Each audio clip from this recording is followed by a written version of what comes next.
제 146화 뭐라? 누가 시켰다고? 1. 탕명조가 선발대로 정해졌다. 그런데 선발대는 4명인데 말은 2마리뿐이다. 당단생과 수양은 말이 있으나 탕명과 양강은 또 뛰어가야 한다. 중대한 임무를 수행하러 가는데 말이 2마리뿐인 건 말이 안 된다. 눈이 있다면 누구나 문제가 있다고 느꼈지만 선뜻 나서는 사람은 없다. 멋쩍은 분위기가 지속되자 무림맹의 대사형 역할을 하는 종남파 왕대봉이 결국 일어섰다. 엉덩이를 툭툭 털은 왕대봉이 말고삐를 끌고 탕명에게 다가왔다. 선발대가 말도 없이 갈 순 없지. 자, 내 말을 쓰시게. 서역과의 관문인 장안의 초입에 위치한 종남파는 마교의 침공에 가장 민감한 문파였다. 그렇기에 왕대봉은 선발대에 나서려 했으나 조원들의 의견이 하나로 모이지 않았다. 사나이로군. 탕명 자신은 말이 필요 없었으나 양강이 말을 탄다면 한결 빨리 움직일 수 있을 것이다. 종남파와는 전생에 은원이 없었던 탕명이다. 탕명이 가볍게 고개를 끄덕였다. 고맙습니다. 왕대봉이 멋진 모습으로 선심을 썼다. 이제 사람들은 누가 또 말을 내놓을지 눈치를 보기 시작했다. 말을 내놓을 것이었으면 왕대봉처럼 멋지게 먼저 내놓았어야 했다. 뒤늦게 내놓으면 뭔가 등 떠밀려 내놓는 느낌이었다. 서로 눈치만 보고 있자 5광 중 둘째인 화광이 벌떡 일어났다. 화광이면 이번 선발대에서 고택과 조광을 제외하면 가장 연장자이자 고수이기도 했다. 그런 화광이 일어나자 사람들은 의외라는 눈빛이었다. 화광이 자신의 말을 끌고 탕명에게 왔다. 내 말도 쓰시게. 사실 화광 정도의 고수라면 굳이 말이 필요 없을 것이다. 탕명이 살짝 고개를 숙이고는 화광의 말고삐를 건네받았다. 일이 되니 선발대의 위용이 그럴듯해졌다. 무림맹의 훈훈한 기운이 퍼지자 고택의 표정도 밝아졌다. 하지만 급변한 상황을 지켜보던 청주가 가만히 있을 리가 없다. 청주와 운검이 어찌할지 소곤거리기 시작했다. 갑작스럽게 탕명이 선발대로 가게 되자 청주의 머리가 복잡해진 것이다. 무림맹에서 출발하기 전 제자들을 화산으로 보냈으니 조만간 대사형 청명이 올 것이다. 그때까지는 탕명을 붙잡고 있어야 할 책임이 청주에게 있었다. 마음을 정한 듯 청주가 운검과 말을 끌고 고택에게 다가왔다. 고 장로, 나와 운검도 선발대에 지원하겠소이다. 청주가 뜬금없이 나서자 고택이 눈살을 찌푸렸다. 청주를 이번 출정에 끼워준 것이 못내 후회되는 고택이었다. 청주도사, 그대는 마교를 상대하러 온 것이 맞소이까? 화산파 매화검수인 청주에게 많이 양보했던 고택이다. 그런데 자기 맘대로 선발대에 합류하겠다 하니 수양이 깊은 고택이지만 확 짜증이 난 것이다. 청주는 보통 인간이 아니었다. 고택이 뭐라 하든 청주의 표정은 평소대로였다. 고택에게 바짝 다가간 청주가 능글맞게 소곤댔다. 아마 지금쯤 저희 대사형이 제자들을 이끌고 화산에서 출발했을 것이오. 청주의 말에 고택의 눈에 이채가 띄었다. 청명도사가 직접 온단 말이오? 역시 청명이란 이름은 무림에서 안 먹히는 경우가 없다. 청주가 잠옷 의기양양해서 말했다. 그렇소이다. 대사형과 화산파 제자들이 대거 합류하면 무림맹의 일에도 큰 도움이 될 것입니다.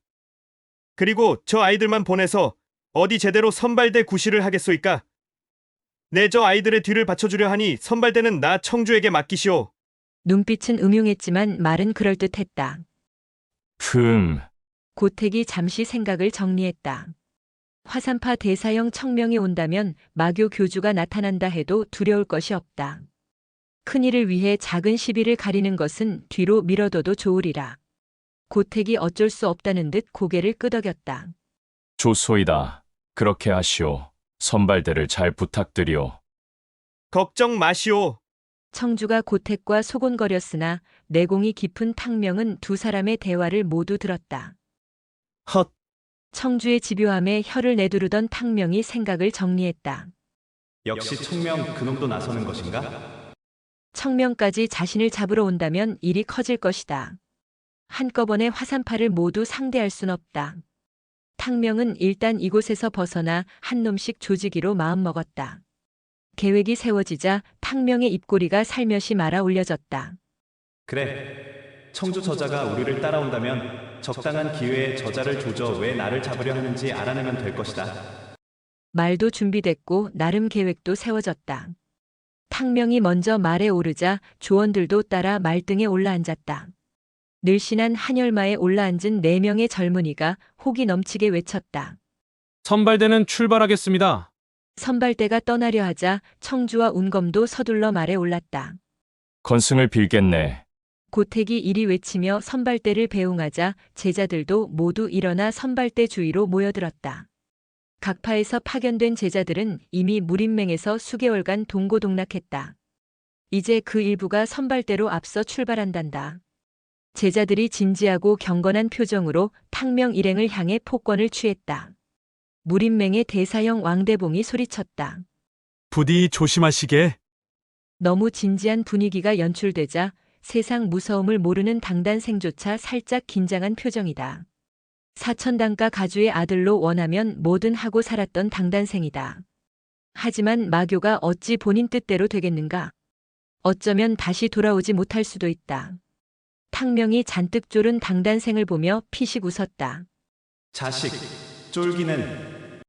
탕명이 양강과 수양을 보며 말했다. 우리가 죽으러 가는 사람들도 아닌데 이거 분위기가 너무 진지한 거 아닌가요? 살짝 상기된 표정의 수양이 얼굴빛을 고치며 웃었다. 그러게요. 무의까지만 살아서 가면 되잖아요. 별일 없을 거예요. 양강은 한열마가 마음에 드는지 표정이 한결 좋아졌다. 이제 뛰지 않아도 된 양강이 서둘렀다. 탕동생, 이제 출발할까? 네. 앞발을 높이 치켜든 양강의 말이 서쪽을 향해 달리기 시작하자 5필의 말이 양강의 뒤를 따라 달렸다. 탕명도 한열마는 처음 타봤다. 탕명과 양강은 말과 호흡을 맞추려는 듯 힘차게 말 엉덩이를 차고 달렸다. 상쾌하다.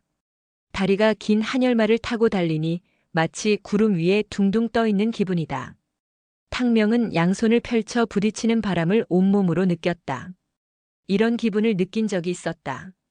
전생에 청동 귀거리를 지키려 삼성산 절벽으로 몸을 던졌을 때 이와 비슷한 느낌을 받았었다.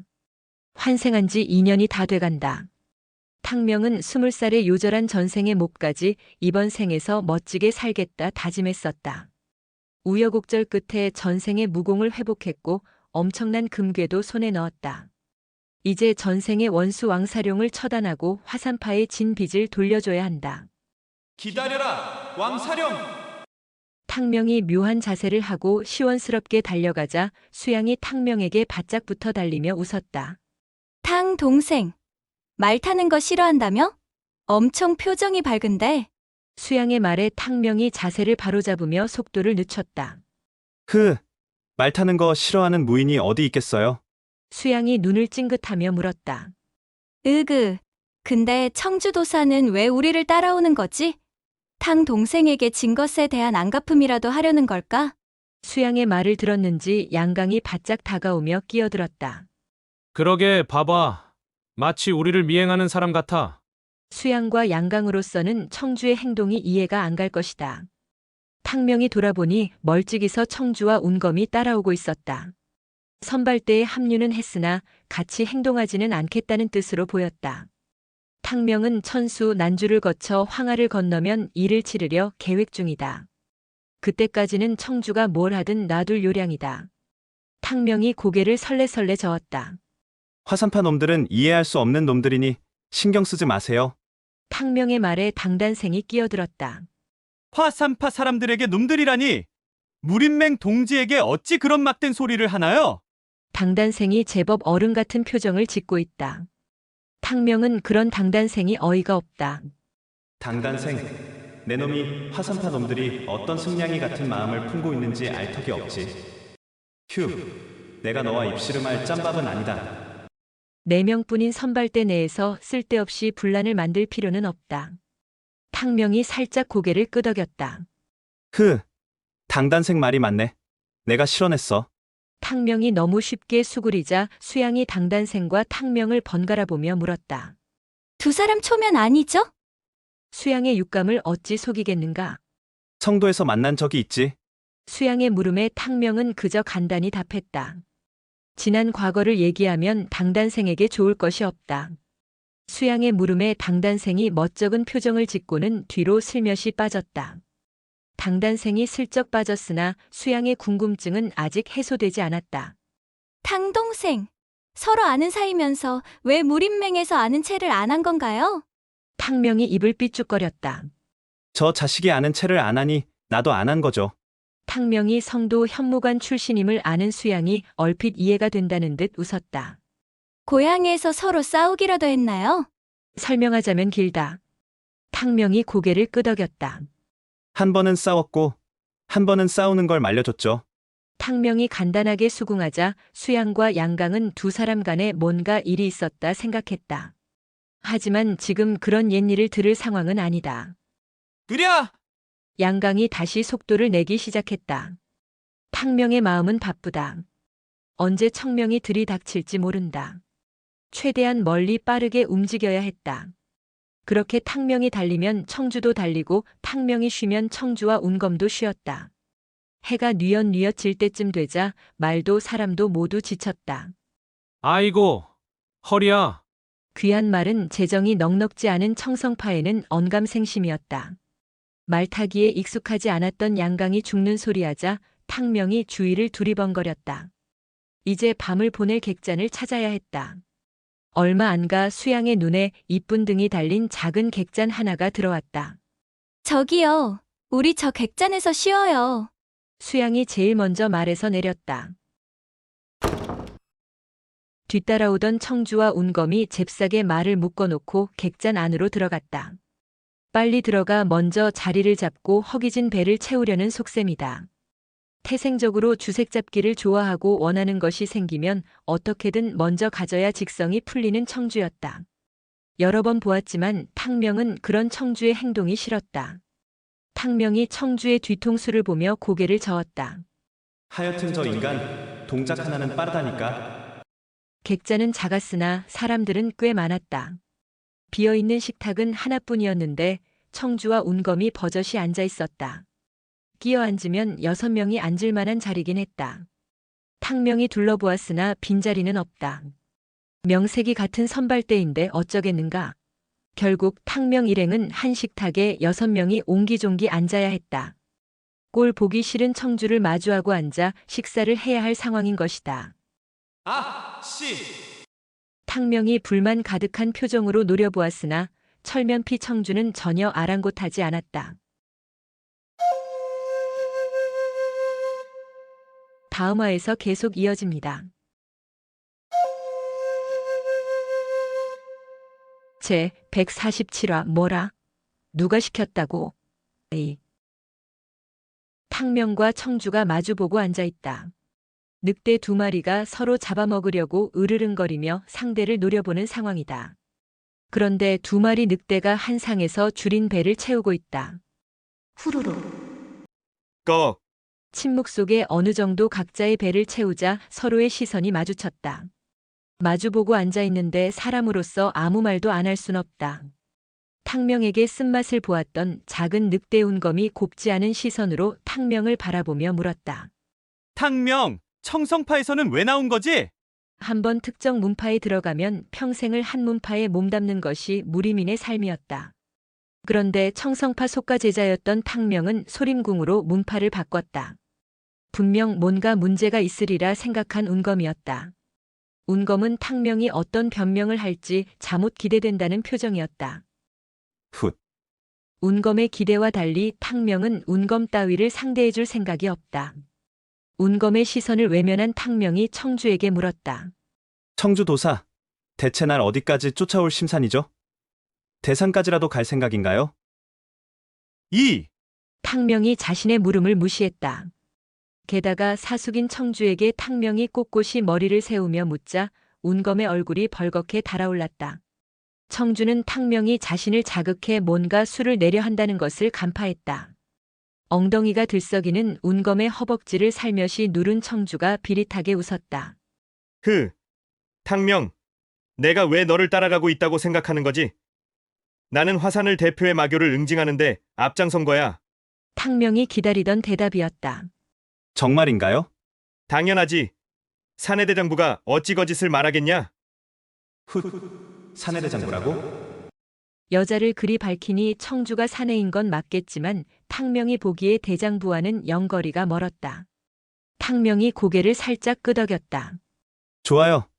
선발대에 합류한 건 그렇다고 쳐요. 그런데 장안에서는 왜 나를 미행했던 건가요? 난 아무리 생각해도 이유를 모르겠거든요. 어디 사내대장부답게 솔직히 말해보시죠. 듣고 있던 양강과 수양의 눈이 휘둥그레졌다. 탕명, 정말이야? 탕명이 양강과 수양을 보며 고개를 끄덕였다. 제가 장안성에 들어서자마자 화산파 제자들이 절 미행했어요. 탕명의 시선이 다시 청주에게 꽂혔다. 어디 이유나 말해보시죠. 왜 나를 미행했나요?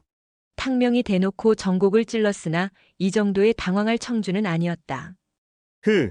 미행이라고? 나는 장문의 명을 받고 무림맹으로 가던 길이었는데 정말 이럴 거예요? 탕명이 눈꼬리를 치켜뜨자 청주가 탕명, 양강, 수양, 당단생을 한 차례 쭉 훑어보고는 말했다. 좋아. 내 선발대에게만 특별히 알려주지. 우리 화산파는 얼마 전 마교와 전면전을 벌이기로 결정했어. 탕명, 장안은 우리 화산파의 본거지야. 내가 마교 교주의 딸과 같이 다녔던 건 사실이잖아. 그러니 당연히 마교의 꼬리를 잡기 위해 너를 감시한 거지.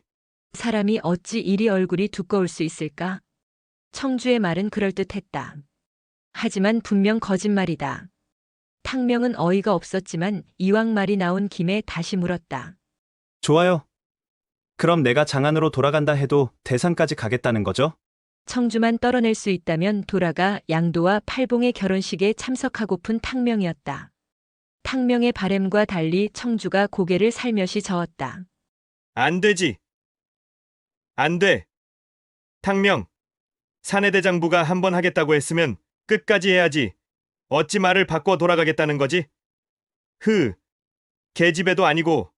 계집애란 소리에 탕명이 입을 삐죽거렸다. 돌아가면 돌아가는 거죠. 난 청주 도사처럼 사내대장부는 아니거든요. 탕명이 살짝 여자처럼 말하자 듣고 있던 양강의 입이 쩍 벌어졌다. 헉, 사내대장부가 어쩌고 하면 대부분의 사내는 껌뻑 죽는다. 사내라면 지켜야 할 마지막 자존심이란 게 있기 때문이다. 그런데 멋지고 당당하고 사내 중의 사내인 탕명이 이렇게 나오자 모두 황당하단 표정이었다. 탕명이 황당해하는 청주를 보며 웃었다. 난 너같이 주색이나 밝히는 더러운 남자가 아니거든. 환생의 인연을 어느 정도 남자로 적응했다 생각했던 탕명이다. 그런데 왕사룡이 환생한 걸 확인해서일까? 요즘 들어 부쩍 전생의 습성이 되살아나고 있는 탕명이었다. 잠시 황당해하던 청주가 다시 비릿하게 웃었다. 탕명, 넌 참 묘한 데가 있단 말이야. 내 여자들을 많이 상대해봐서 아는데 말이지. 널 처음 봤을 때도 살짝 느꼈었어. 너는 마치 계집같이 굴 때가 있단 말이야. 참 희한해. 청주가 자신의 속을 들여다본다는 듯 얼굴을 들이밀자 탕명은 살짝 시겁했다. 이자가 잠깐 전생의 습성이 튀어나온 것은 사실이었다. 그런데 청주 이자가 그걸 느꼈단 말인가? 갈수록 마음에 안 드는 청주였다. 암튼 탕명이 청주를 죽여야 할 이유가 하나 더 생겼다. 청주는 분명 화산파 장문이나 대사형의 명을 받고 탕명을 미행한 것이 분명했다. 하지만 더 얘기해봐야 솔직히 말해줄 청주가 아니었다. 탕명이 자리에서 일어섰다. 난 자러 가야겠다. 탕명이 일어서자 수양과 양강도 따라 일어섰다. 청주가 탕명을 노리고 선발대에 자원했다는 사실을 알게 되자 청주와 운검을 바라보는 수양과 양강의 눈빛도 바뀌었다. 그러나 양강과 수양이 자신을 어찌 생각하든 상관없는 청주였다. 게다가 술 좋아하는 청주가 초저녁부터 그냥 잘 리가 없다. 점소이, 여기 술 좀 가져와. 청주가 아직 궁둥이를 붙이고 있는 당단생을 보며 음흉하게 웃었다. 당소엽. 어찌 나랑 술 한잔 할 텐가? 마침 엉덩이를 들려던 당단생이었다. 그런데 청주가 자신을 소엽이라 치켜 세우자 일어서려던 당단생이 다시 주저앉았다. 매화검수 중 한 명인 청주가 자신에게 직접 청하자 당단생은 금방 우쭐해졌다. 그럼 그럴까요? 탕명은 일어서려다 다시 주저앉는 당단생을 보며 고개를 저었다. 어휴, 저 멍청이. 청주가 어설픈 당단생을 구워 삶는 건 일도 아닐 것이다. 하긴 그러면 또 어떤가? 당소소는 입이 무겁다. 당소소가 탕명에 관해 당단생에게 말했을 리는 없다. 당단생이 탕명에 대해 아는 것은 별것 없을 것이다. 많이들 드세요. 내일 첫 닭이 울면 우리는 출발합니다. 안 그래도 성가시고 걸리적거리는 당단생이었다. 탕명은 선발대를 둘로 쪼개는 것도 괜찮겠다 생각했다.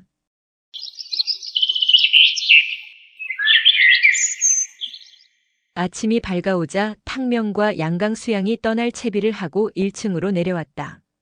세 사람은 식사를 마쳤으나 당단생은 내려올 기미가 없다. 탕명이 떠나려 하자 수양이 물었다. 탕명, 당단생은? 내버려 두세요. 뭐 술 처먹고 뻗었나 보죠. 우리끼리 가면 돼요. 안 돼. 탕명, 고택 장로께서 말씀하셨잖아. 조원들은 항상 같이 다녀야 한다고. 그리고 우린 선발대로 중요한 임무를 수행 중이잖아. 당단생도 같이 가야 해. 탕명이 보니 양강도 수양과 같은 생각인 듯 고개를 끄덕였다. 탕명은 그제야 청주의 음흉한 계략에 당했음을 알았다. 당단생을 꼬여 술판을 벌여 먹고 싶은 술을 잔뜩 마시고 선발대의 출발도 늦추려 했던 것이다. 청주는 선발대 4명이 같이 움직여야 함을 노린 것이다. 아, 씨! 탕명 혼자의 문제라면 벌써 갔을 것이다. 하지만 양강과 수양은 장문의 명을 받고 무림맹에 파견온 것이다. 결코 맘대로 행동할 수 없는 처지였다. 어쩔 수 없군요. 탕명이 다시 자리에 주저앉자 수양이 당단생의 방으로 올라갔다. 단공자, 수양입니다. 이제 출발할 시간이에요.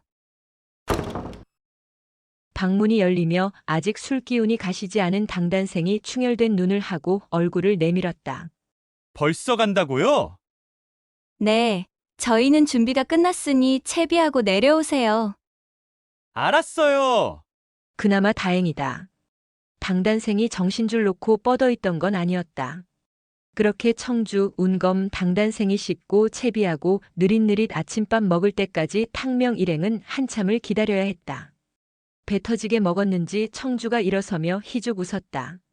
탕명, 출발할까? 탕명은 앉아 기다리며 앞으로 벌어질 일을 계산 중이었다. 무림맹에서 청주가 화산파 제자들을 돌려보냈다. 그 제자들이 화산해가 청명에게 보고하고 그 즉시 출발했다면 언제쯤 들이닥칠까? 선발대로 출발한 후 계속 전속력으로 달렸다. 청명 혼자라면 몰라도 제자들과 함께 움직인다면 결코 한열마가 달리는 속도보다 빠를 순 없다. 얼핏 계산해봐도 아직 여유는 있었다. 처음 계획대로 청주를 치는 것은 난주에서 황하를 건넌 후가 좋을 것이다. 제 아무리 청명이라 해도 넓은 황하를 단숨에 건널 수는 없기 때문이다. 계산을 마친 탕명이 여유롭게 일어섰다. 청주 도사, 다 드셨나요? 식사는 맛있게 하셨나요? 청주는 일부러 어기적거리며 잔뜩 뜸을 들였다.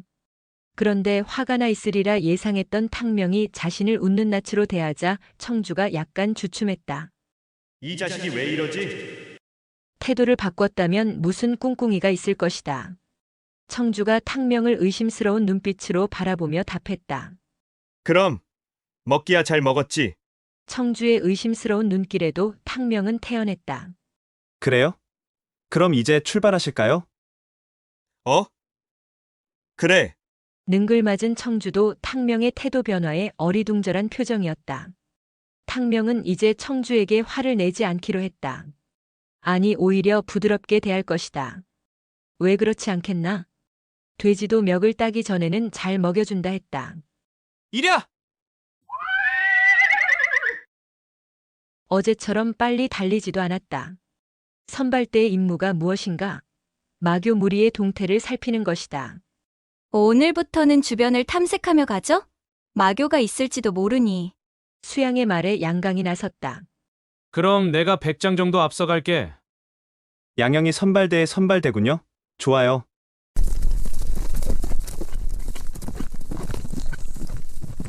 양강이 맨 앞장을 서고 뒤이어 탕명과 수양이 따랐다. 그리고 한참 뒤처져 당단생과 청주 그리고 운검이 쫓아왔다.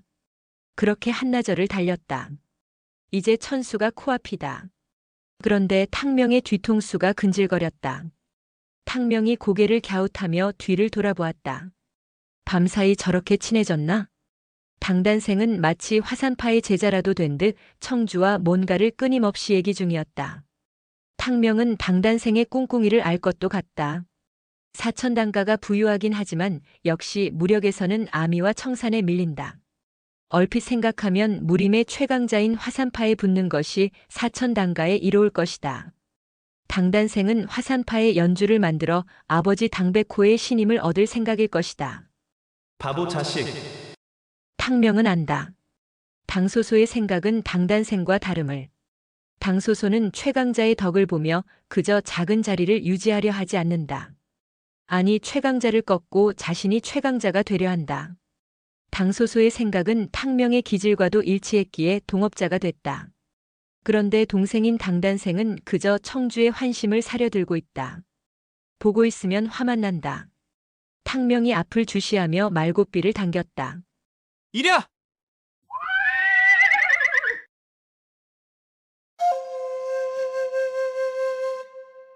다음화에서 계속 이어집니다.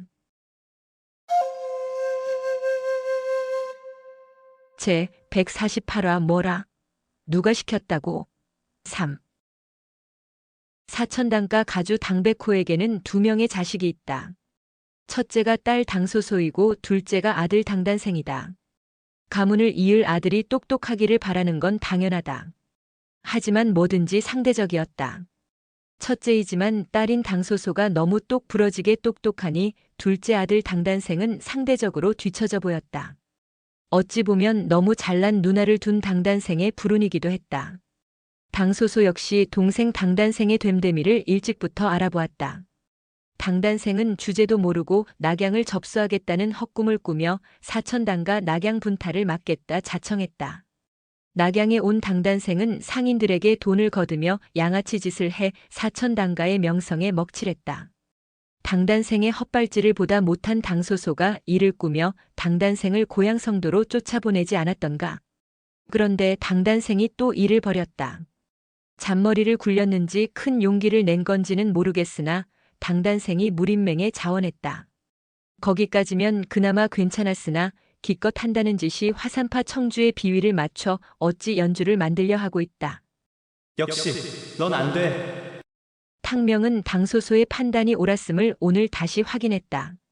당단생이 세상 무서운지 모르고 까부는 건 그렇다 치려 했지만 신경이 쓰이는 건 어쩔 수 없다. 탕명은 아까부터 자꾸 뒤를 돌아봤다. 뭔가 기분이 더러웠다. 청주와 당단생이 자신을 보며 뭐라 쑥덕거리며 희죽희죽 웃고 있다. 외면하려 했지만 뒤통수가 가렵고 귓속에 모래알이 들어간 기분이다. 그렇게 더러운 기분으로 한참을 또 달렸다. 앞을 보고 달려도 청주와 당단생이 옆에서 자신을 비웃는 것 같다. 확 돌아서서 금강검을 뽑을까? 하는 충동이 일었다. 탕명이 검집을 잡았다 놓았다 하자 수양이 말머리를 나란히 하며 물었다. 탕명, 왜 그래? 아까부터 왜 안절부절 못해? 내가 그랬다고? 안절부절 못하는 것은 약자가 강자와 마주쳤을 때 하는 행동이다. 탕명이 오히려 수양에게 물었다. 내가요? 내가 지금 안절부절 못해 보이나요? 수양이 고개를 크게 끄덕였다. 응, 뭔가에 쫓기는 듯 자꾸 뒤돌아보잖아. 그리고 얼굴도 벌겋게 달아올랐어. 볼에 손을 가져다 댄 탕명은 자신의 얼굴이 확실히 상기됐음을 느꼈다. 쪽팔렸다. 탕명이 얼른 얼굴빛을 고쳤다. 아, 왠지 마교 놈들이 뒤쪽에서 나타날까 싶어 약간 긴장해서 그래요. 그래? 탕명, 마음을 좀 편히 가져. 아직 무위까지 가려면 멀었잖아. 아, 알았어요. 제길. 수양의 눈에 안절부절 못하는 것처럼 보였다면 청주의 눈에도 그렇게 보였을 것이다. 탕명이 깊게 숨을 들이쉬었다. 휴. 그렇지. 큰일을 하려면 작은 일쯤은 참을 줄도 알아야 해. 탕명은 비릿하게 웃고 있는 청주와 비굴한 표정의 당단생을 애써 외면했다. 그러던 중 적당한 객잔이 보였다. 오늘 밤 묵을 객잔에는 부디 자리가 넉넉하기를 바랄 뿐이다. 객잔이 보이자 어느새인가 뒤처져 있던 청주와 당단생이 탕명을 앞서갔다. 당단생이 탕명 들으라는 듯 말했다. 오늘도 한잔 하실까요? 그러세. 그리 오만하던 당단생이 이젠 청주의 수족처럼 굴었다. 탕명은 어이가 없다. 쪼다 자식. 당소소만 아니면 며칠 후 청주와 같이 당단생도 처리하고픈 탕명이었다. 다행이다. 오늘 묵을 객잔에는 자리가 충분했다. 탕명과 수양, 양강은 한쪽에서 조용히 식사했고 다른 한쪽에서 청주가 어제처럼 술판을 벌였다.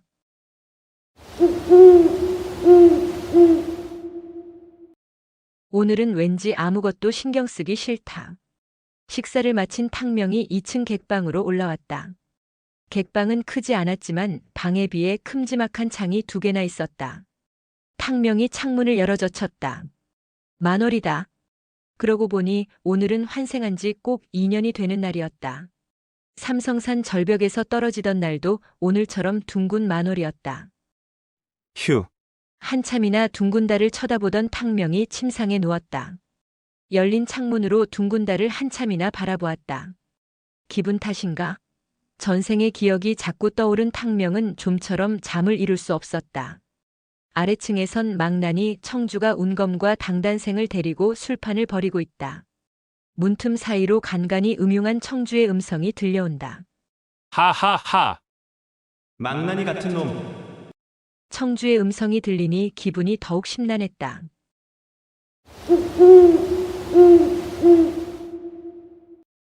뒤척이던 탕명이 잠시 선잠이 들었는지 평소 안 꾸던 꿈을 꾸었다.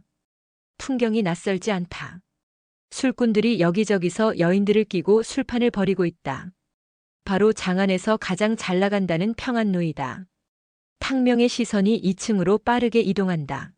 흐흐흐. 요것이 오늘은 왜 이리 앙탈이야? 사내의 음성을 따라 빠르게 이동한 탕명의 시선 앞에 청주가 보였다.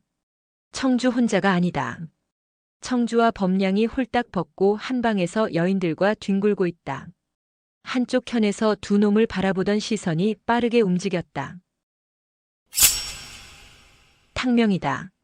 두 망나니를 지켜보던 탕명이 갑자기 단검을 뽑아들었다. 그러고는 헐떡거리고 있는 범량의 등짝에 단검을 꽂아버렸다. 으악! 심장을 꿰뚫었을 것이다. 그 정도면 죽을 만도 한데 범량은 쉽게 죽지 않았다. 등에 칼이 박힌 범량이 벌떡 일어나더니 야차 같은 모습으로 탕명에게 달려들었다. 탕명! 이놈! 억센 범량의 소나귀가 탕명의 목을 조여왔다. 숨이 막힌다. 바둥대던 탕명의 눈앞이 어지러지해지며 희미해졌다. 헉! 놀란 탕명이 침상에서 벌떡 몸을 일으켰다. 꿈인가?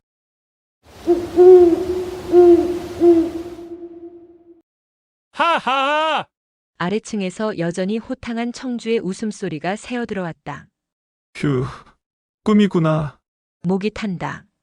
탕명이 물 한 사발을 들이켰다.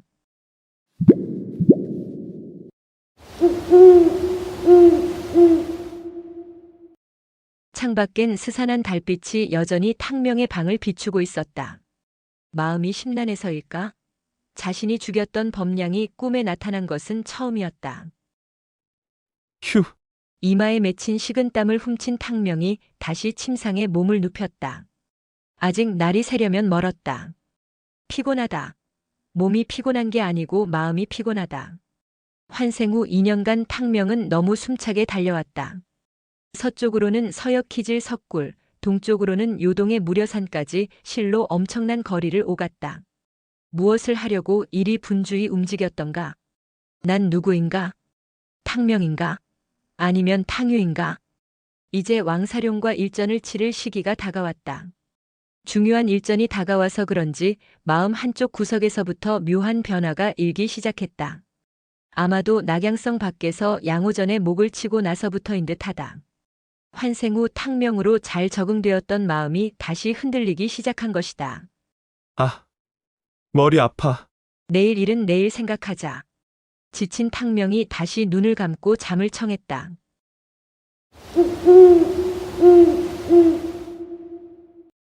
탕명이 높은 절벽 위에 서 있다.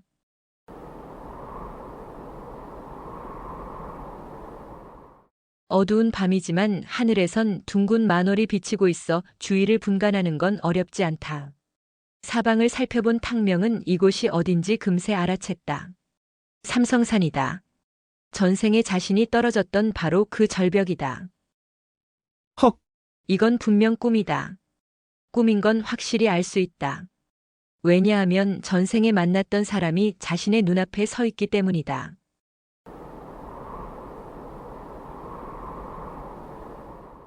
마공의 여자 저기용이다.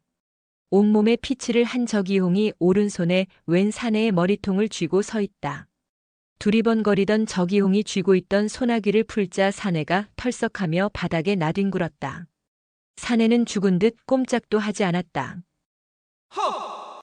그런데 사내의 얼굴도 낯익다. 아니 분명 아는 놈이다. 왼팔이 없는 놈. 전생에 자신이 왼팔을 잘랐던 놈이다. 사내는 바로 무당파 무당오협 중 첫째인 양일지였다. 도대체 어찌 된 거지? 처음엔 놀랐으나 오히려 반가운 마음도 들었다. 전생의 사람을 다시 만나다니. 혹시 아들의 소식을 들을 수 있지 않을까? 꿈속이지만 아들의 소식을 듣고 싶다. 탕명이 잔뜩 기대하며 저기용에게 다가갔다. 저기홍, 대답이 없다. 저기홍. 탕명이 2번이나 불렀으나 저기용은 탕명이 부르는 소리를 듣지 못한 듯 했다. 아니 앞에 서 있는 탕명을 보지도 못하는 것 같았다. 설마 내가 안 보이나? 꿈속이니 그럴 수도 있다. 혹시 옷자락이라도 잡으면 나를 알아볼까? 탕명이 저기홍을 잡으려 천천히 다가갔다. 탕명 쪽으로 몸을 돌린 저기홍이 뭔가에 놀란 듯 갑자기 달리기 시작했다. 이대로라면 탕명과 부딪힐 것이다. 헉, 그런데 달려오던 저기홍이 탕명의 몸을 그대로 통과해버리는 게 아닌가. 아무리 꿈이지만 이게 어찌된 일인가. 잠시 당황한 탕명이 정신을 차리고 저기홍의 뒤통수를 보며 따라 뛰기 시작했다. 저기홍. 빠르게 뛰던 저기홍이 멈춰서자 탕명이 다시 소리쳤다. 저기홍, 날 모르겠소?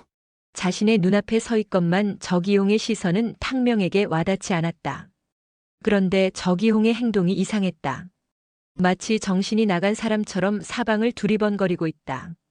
탕명이 기억하는 저기용은 심성이 독하고 행동은 똑 부러졌다.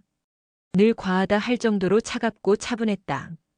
그런데 지금 눈앞에서 허둥대는 저기용은 탕명이 기억하는 저기홍과는 전혀 다른 모습이었다. 그러고 보니 탕명의 기억 속 저기홍보다는 많이 늙은 모습이었다. 저기홍, 적선자 저궁은 모두 태천교 장로였다. 적선자와 저궁은 고향으로 돌아가 당연자와 당웅이라는 예전의 이름을 되찾고 당무관을 세워 무예를 가르치며 새로운 삶을 찾았지만 저기용의 선택은 달랐다. 좀 더 강해지고픈 욕망이 그녀를 움직였다. 저기용은 누구나 두려워하는 천하제일 고수 마공의 제자가 됐다. 그렇게 저기홍도 점차 또 한 명의 무시무시한 마공이 되어갔다. 그런 저기홍이 지금 탕명의 눈앞에서 어쩔 줄 몰라 허둥대고 있다. 왜 이러지? 뭔가 이유가 있을 것이다. 탕명이 빠른 걸음으로 저기용을 따라갔다. 가다 멈추고 다시 가다 멈추고를 반복하던 저기용이 자신의 몸을 살피며 중얼거렸다. 내 몸에 상처가 없어졌어. 저기용이 이상하다는 듯 자신의 몸을 이곳저곳 만지며 중얼거렸다. 상처. 그러고 보니 저기홍의 옷 이것저것에 핏자국이 선명하다. 분명 누군가와 혈전을 치른 것이 분명했다. 아니 저기홍의 무공 수준으로 볼 때 분명 여러 명과 싸웠으리라. 탕명은 아까 널브러져 있던 양일지가 생각났다. 그럼 저기용이 무당파와 혈전을 치른 것인가? 물론 태천교 시절부터 저기홍과 무당파는 적이었다. 태청교 교주 정마주가 무당 장문 장사붕 손에 폐인이 되지 않았던가. 하지만 왜 저기홍이 임원 사천 삼성산까지 와서 무당파와 혈전을 치른 것일까? 탕명은 궁금한 것이 한둘이 아니었다. 저기홍, 다시 불러보았으나 역시 저기홍은 탕명의 외침이 들리지 않는 듯했다. 갑자기 저기홍의 신형이 엄청난 속도로 움직이기 시작했다. 저기홍! 탕명이 신법을 펼치며 저기홍의 뒤를 쫓았다. 저기홍의 천마 신법은 탕명의 화엽비술보다 빠르다. 게다가 꿈속이라 그런지 탕명의 마음처럼 빨리 달려지지 않았다. 저기홍! 탕명이 재차 불렀으나 저기홍의 모습은 점점 작아지더니 이내 한 점으로 사라졌다.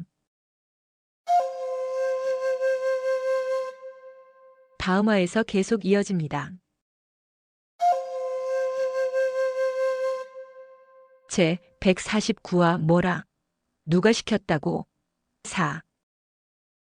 무림맹을 지휘하는 고택은 장안성 서쪽 문을 통과한 지 반나절 만에 선발대를 만들었다. 그 선발대에 제일 먼저 자원한 것이 탕명의 조다. 선발대의 중임을 맡은 탕명조가 어느덧 천수를 거쳐 난주에 도착했다. 무의로 가려면 황하를 건너야 한다. 세차게 흐르는 신누런 황하를 건너면 본격적으로 사막 지형이 펼쳐진다.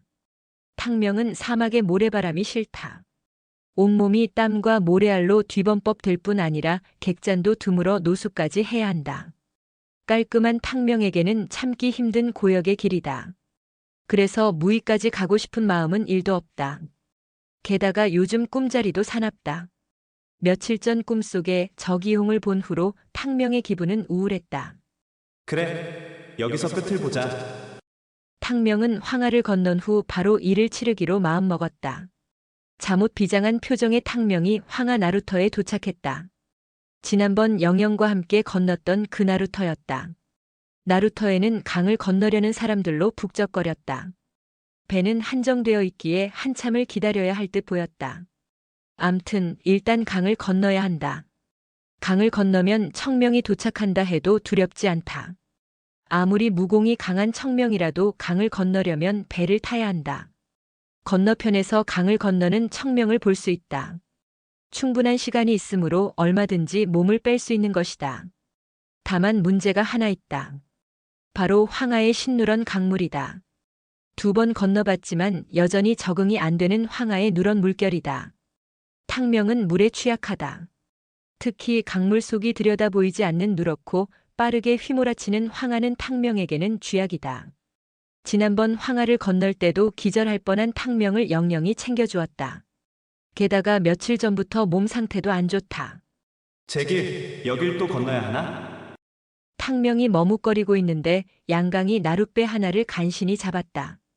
한열마는 워낙 크고 거대한 말이기에 한 번에 사람 2명과 말 2마리씩 타기로 했다. 탕명 일행이 강을 건너려면 나룻배가 총 3번을 왔다 갔다 해야 한다. 탕명이 누나를 굴렸다. 먼저 건너는 게 좋다. 머뭇거리다 청명이 들이닥친다면 청주와 청명을 모두 상대해야 한다. 어쩔 수 없군. 마음을 정한 탕명이 수양에게 말했다. 수양 누님, 저희가 먼저 가죠. 탕명이 먼저 타겠다고 나서자 청주 역시 누나를 굴렸다. 아무래도 저놈이 튈 수도 있겠어. 청주가 객잔에서 얼핏 눈치를 보니 탕명은 대산까지 갈 듯 보이지 않았다. 분명 중간에 튀려 할 것이다. 게다가 며칠 전부터 자신을 보는 탕명의 눈빛이 심상치 않다. 잘 됐다. 저놈이 먼저 건넌 다음에 내가 건너는 것이 좋겠다. 자신이 이미 강을 건넜는데 탕명이 반대 방향으로 내빼고 혹여배에 구멍이라도 내놓는다면 따라잡는데 한참이나 걸릴 것이다. 도망가게 놔둘 순 없지. 탕명이 어찌 나올지 지켜보던 청주는 탕명이 먼저 강을 건너겠다고 하자 쾌재를 불렀다. 운검, 우리가 2번째로 건넌다. 탕명과 수양이 배에 오르자 청주와 운검이 줄을 섰다.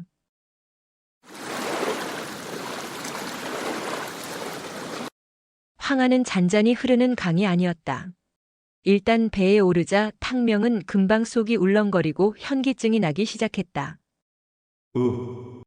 어느 정도 각오는 했지만 역시나였다.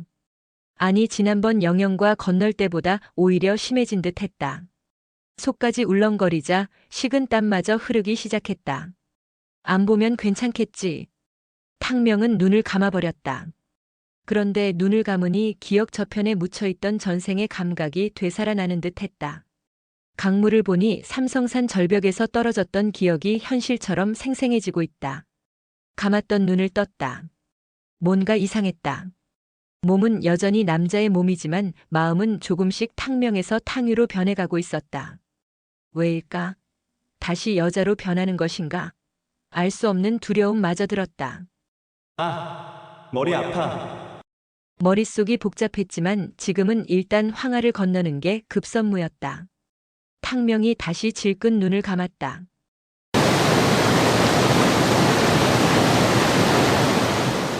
강물이 더욱 세차게 요동쳤다. 탕명이 주저앉아 식은 땀을 흘리며 고개를 푹 숙이자 이상한 생각이 든 수양이 탕명 옆에 다가앉았다. 아미산 계곡을 타고 흐르는 빠른 강물에 친숙한 수양이었다. 탕명, 왜 그래? 탕명은 수양의 도움이 절실했다. 좀 어지러워서 그래요. 제가 사실 물을 싫어하거든요. 눈 감고 있을 테니 강가에 도착하면 알려주세요. 뭐라고? 수양이 보니 탕명은 강물을 싫어하는 정도가 아니라 두려워하고 있었다. 놀란 수양이 탕명의 어깨를 감쌌다. 알았어. 눈 감고 딴 생각해.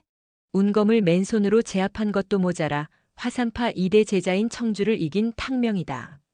그런 탕명이 물을 무서워하다니. 탕명이 고개를 받고 떨기까지 하니 그저 황당한 수양이었다.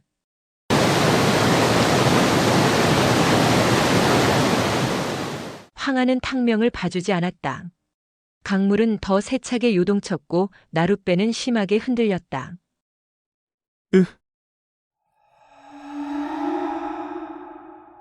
살다 보면 시간이 해결해주는 문제가 있다.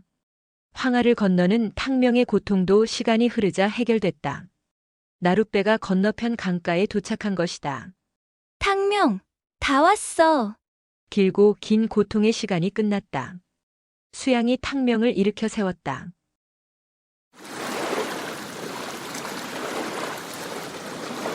강가에 배를 댔으나 여전히 배는 흔들거렸다. 겨우겨우 땅에 내려선 탕명의 뱃속이 요동을 쳤다. 식욕이 없어 얼마 먹지도 않았던 국수가락이 목구멍을 타고 솟구치려 했다. 추한 꼴을 보일 순 없다. 탕명이 입을 틀어막고 사람들이 없는 곳으로 뛰었다. 한열마 2마리를 배에서 내린 수양이 얼른 달려와 탕명의 등을 두드려 주었다. 제길! 한바탕 칼질을 해야 하는데 온몸에 기운이 하나도 없다. 내공이고 뭐고 속이 뒤집히니 다 소용없다. 탕명은 대충 자리를 골라 주저앉았다. 배가 돌아가면 이제 곧 청주놈이 올 것이다. 세차게 흐르는 강물을 보니 다시 속이 울렁거렸다. 강물은 보기도 싫다. 탕명은 그대로 누워버렸다. 푸르다. 푸른 하늘을 보니 울렁거리던 뱃속이 조금은 잠잠해졌고 지끈거리던 머릿속도 한결 맑아졌다. 문득 탕명은 고향 하늘이 생각났다. 그래, 사천으로 가자. 며칠 전 꾸었던 꿈이 영 찜찜했다. 탕명은 삼성산 절벽에 다시 가봐야겠다는 생각이 불현듯 들었다. 고향 생각을 하니 삼성산 동굴에서 할아버지와 현초검을 발견했던 때가 생각났다.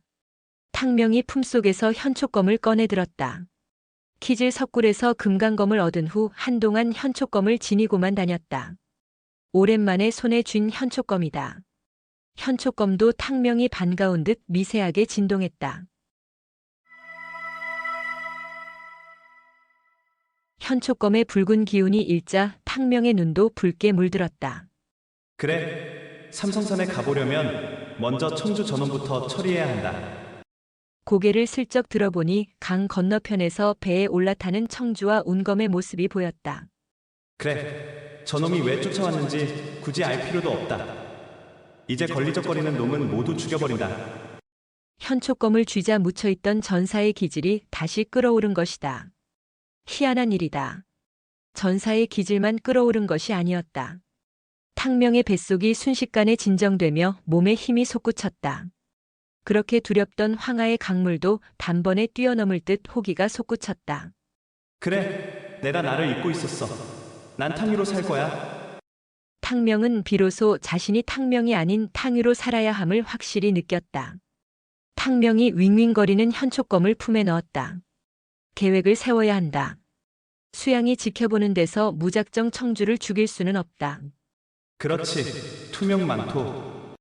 탕명이 투명 망토를 꺼냈다. 범량을 죽일 때 요긴하게 썼던 투명 망토였다. 탕명이 얼른 투명 망토를 뒤집어 썼다. 몸을 잠시 숨긴 후 청주가 타고 오는 배에 슬쩍 올라타면 될 것이다. 청주를 당장 죽이고 싶었으나 성가신 놈을 피해가는 것도 하나의 방법이다. 투명 망토는 짧다. 탕명이 최대한 무릎을 굽혀 키를 낮춘 후 살금살금 배가 도착할 지점으로 이동했다. 엉거주춤 살살 걸어가던 탕명을 보고 수양이 다가오며 말했다. 탕명, 망토 멋있는데?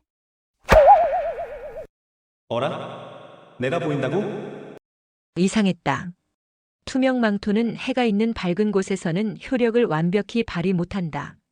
하지만 아무리 해가 떠 있다지만 수양이 이렇게 단박에 자신을 발견할 리가 없다.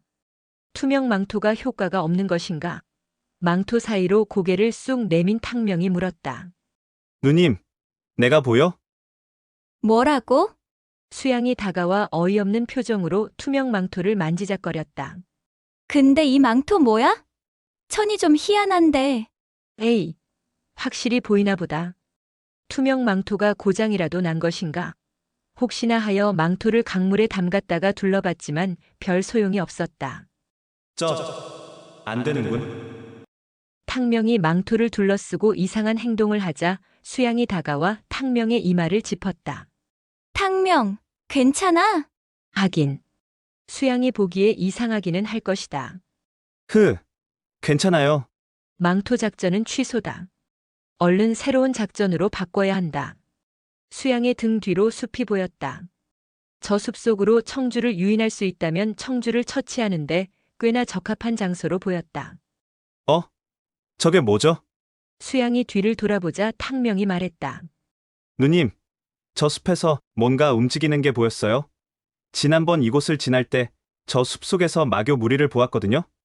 혹여 마교 무리일 수도 있으니 내가 살피고 올게요. 마교라고? 마교라는 말에 수양의 눈이 휘둥그레졌다.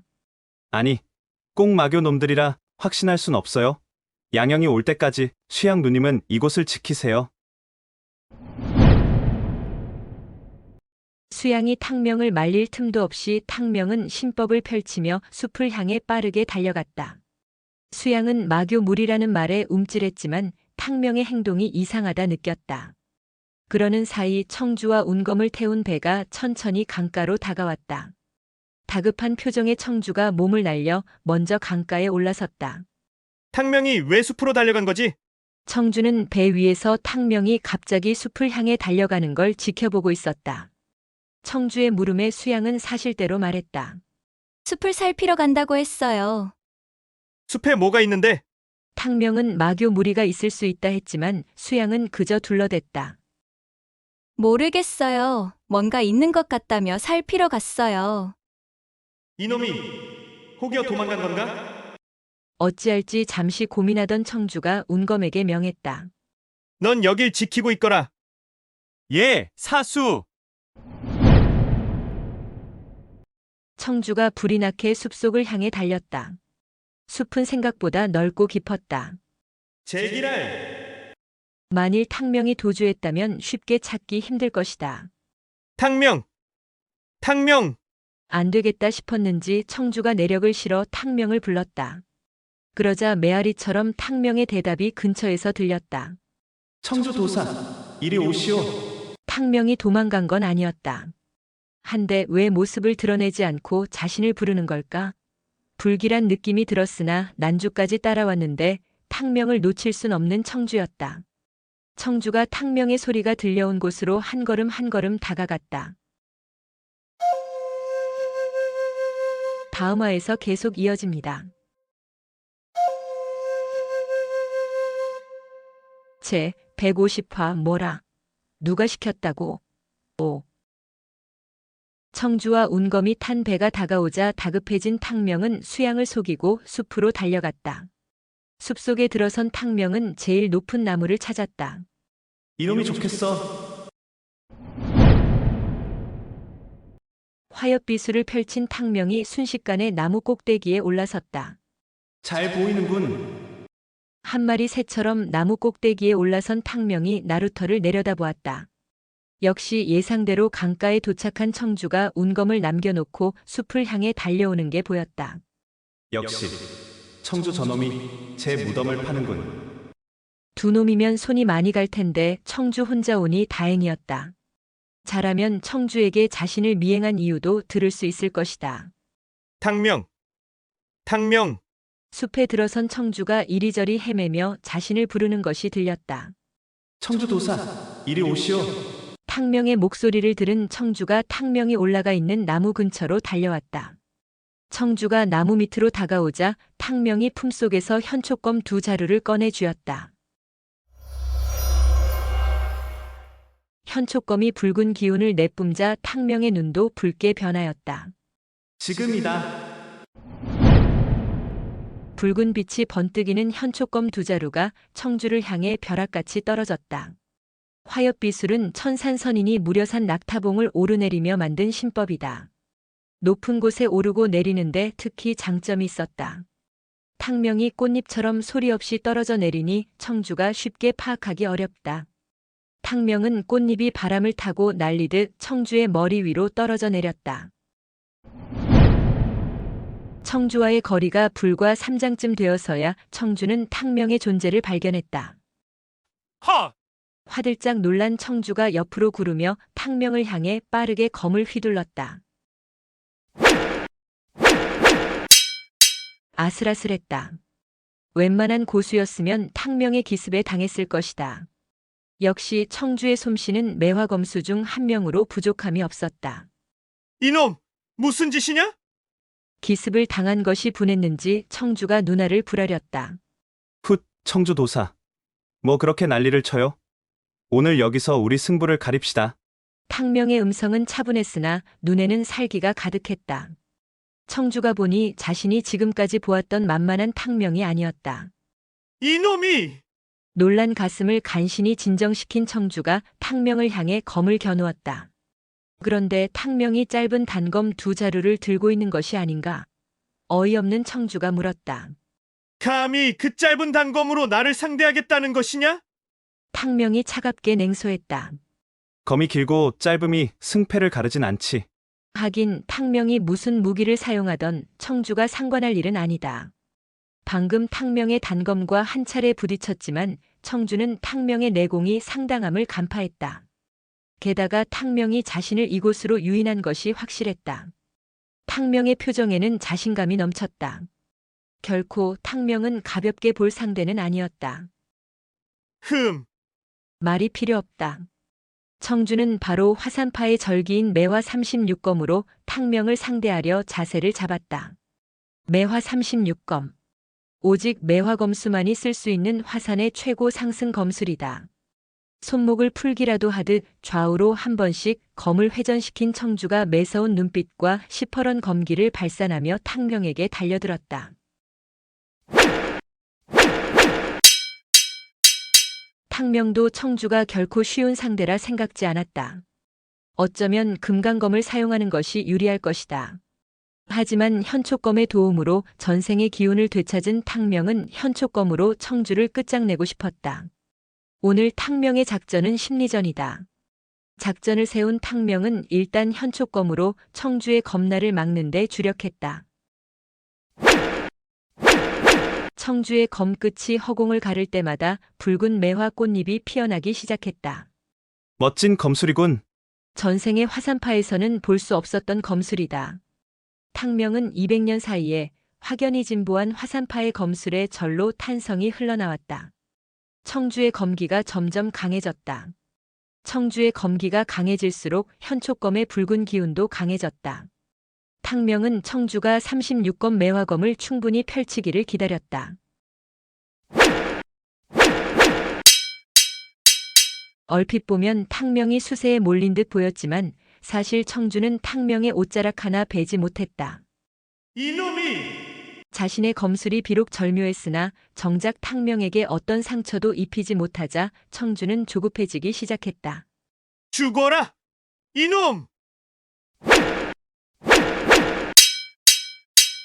그때였다. 청주의 검과 현초검이 수십 차례 부딪히자 드디어 탕명의 몸이 반응하기 시작했다. 탕명의 눈이 붉게 변하며 청주의 검술을 흡수하기 시작한 것이다. 탕명은 청주를 싫어한다. 지금까지 혐오하거나 싫어하는 상대의 무공은 흡수하지 않았었다. 그런데 탕명의 몸이 청주의 무공에 반응하기 시작했다. 비록 탕명이 청주는 싫어했지만 화산파의 매화 36검은 탕명을 매료시키기에 충분했다. 준비는 됐다. 탕명이 비릿한 미소를 지었다. 헉! 청주가 무언가 잘못되어 간다고 느끼던 순간이었다. 수비에 집중하던 탕명의 단검 두 자루가 방향을 바꿔 청주의 요혈을 향해 뻗어나갔다. 순식간이었다. 탕명의 현초검이 청주의 오른쪽 어깨 힘줄을 정확히 끊어 놓았다. 오른 손잡이인 청주가 검을 쓰기 어려워진 것이다. 청주의 눈동자가 심하게 흔들렸다.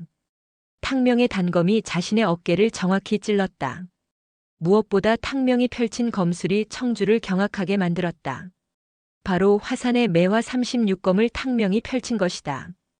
게다가 자신을 향해 날아오는 검 끝에서 작은 매화까지 피어올랐다. 이럴 수가! 청주가 놀라는 것은 너무도 당연했다. 5살 때부터 무공 수련을 시작한 청주였다.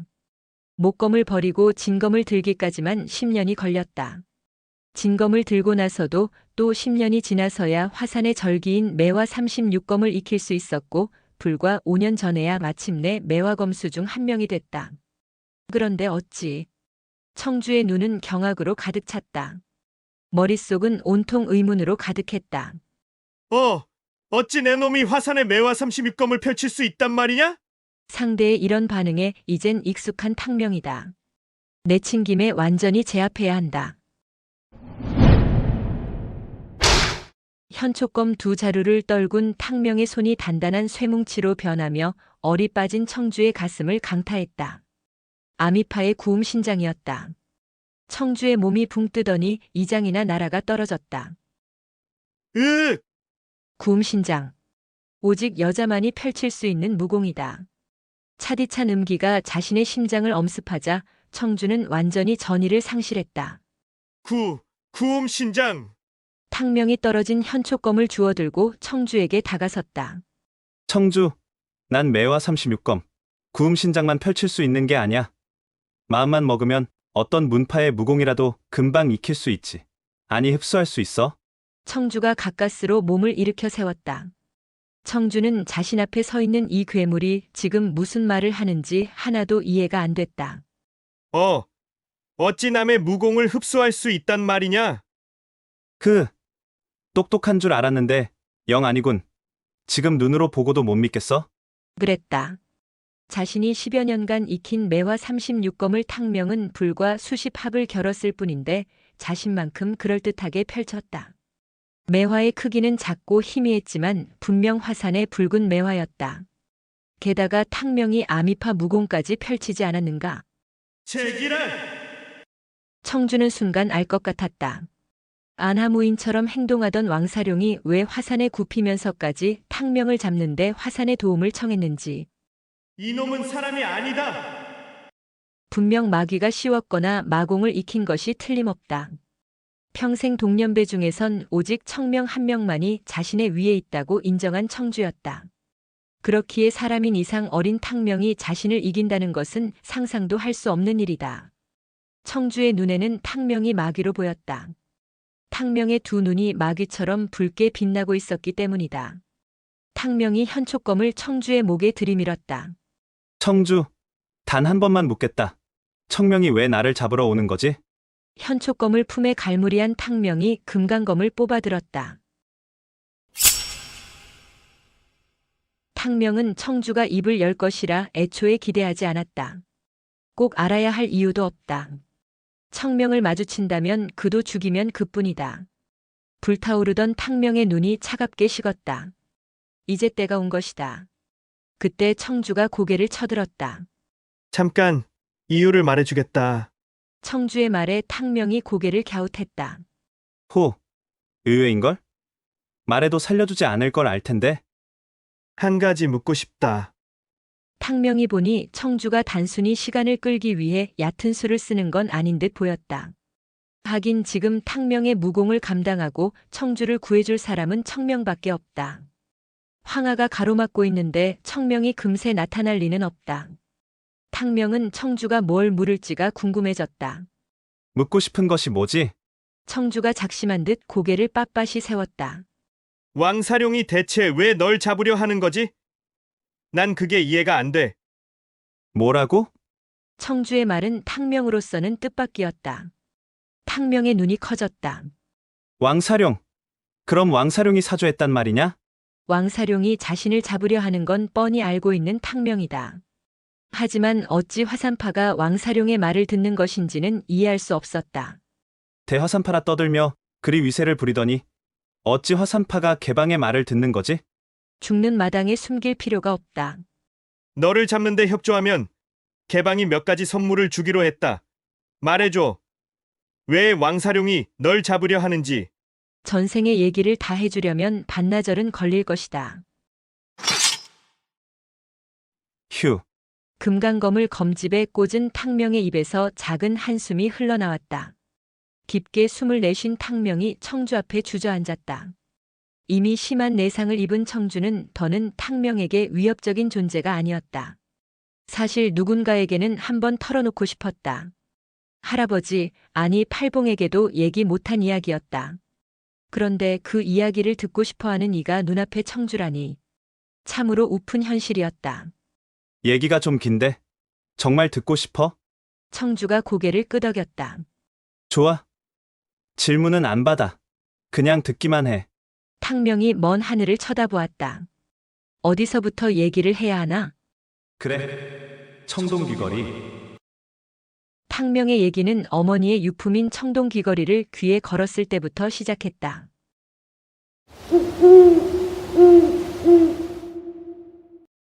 탕명의 얘기는 길었으나 청주는 군소리 없이 들었다. 믿을 수 없는 허무맹랑한 얘기였으나 청주는 탕명의 얘기를 믿고 싶었다. 적어도 자신의 목숨과 바꿔야 할 얘기인 만큼 진실이라 믿고 싶었다. 휴. 탕명의 긴 얘기가 끝이 났다. 누군가에게 다 털어놓고 싶었던 얘기였다. 탕명은 가슴이 후련해짐을 느꼈다. 어때? 내 얘기가 믿겨져? 입이 떡 벌어진 청주가 고개를 끄덕였다. 얘기를 들어준 보답이랄까. 청주는 고통을 느낄 사이도 없었다. 탕명의 현촉검이 순식간에 청주의 목을 가르자 청주의 몸이 천천히 쓰러졌다. 청주의 시체를 처리하려면 손이 많이 간다. 생각해보니 꼭 시체를 숨길 이유도 없다. 청주의 어깨에 난 상처는 화산파의 검술이다. 게다가 가슴에 난 상처 또한 아미파 장법이다. 운검은 분명 탕명의 소행이라 생각하겠지만 고수인 청명은 그렇게 생각지 않을 것이다. 청명의 머릿속이 복잡해질 걸 상상하니 탕명은 기분이 한결 좋아졌다. 잠시 멈칫한 탕명의 고개가 삼성산이 있는 남쪽으로 향했다. 휘파람을 길게 분 탕명이 남쪽으로 신형을 날렸다. 다음 화에서 계속 이어집니다.